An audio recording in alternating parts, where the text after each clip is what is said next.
Welcome to our channel. Today we how to update your policy documents in Lemonade, beginner guide step by step clearly. To update your policy documents in Lemonade, start by opening the Lemonade app on your device. Log into your account using your email address and password.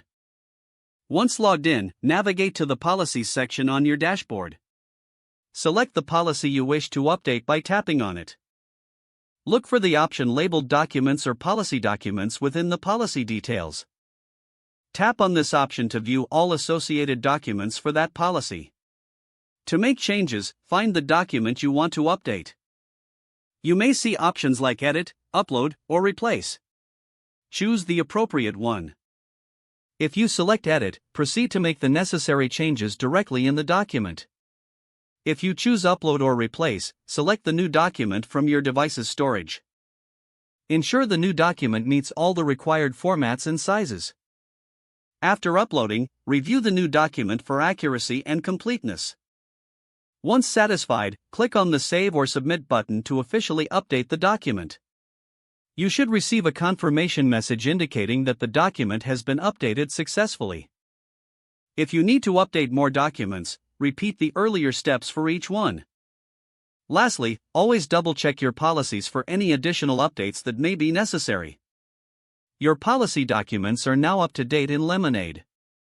If the page does not load, refresh the browser or try again in a private or incognito window.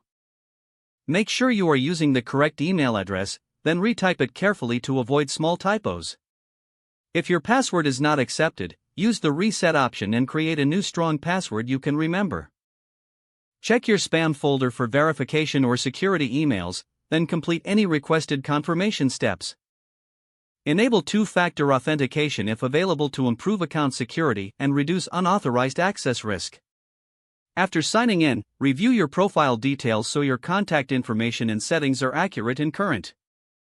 If you see an error message, note it down and try again after restarting your device and internet connection. Log out when you finish, especially on shared devices, to keep your account and payment information secure. If the page does not load, refresh the browser or try again in a private or incognito window. Make sure you are using the correct email address, then retype it carefully to avoid small typos. If your password is not accepted, use the reset option and create a new strong password you can remember. Don't forget to like this video and subscribe to our channel for more step-by-step tech guides.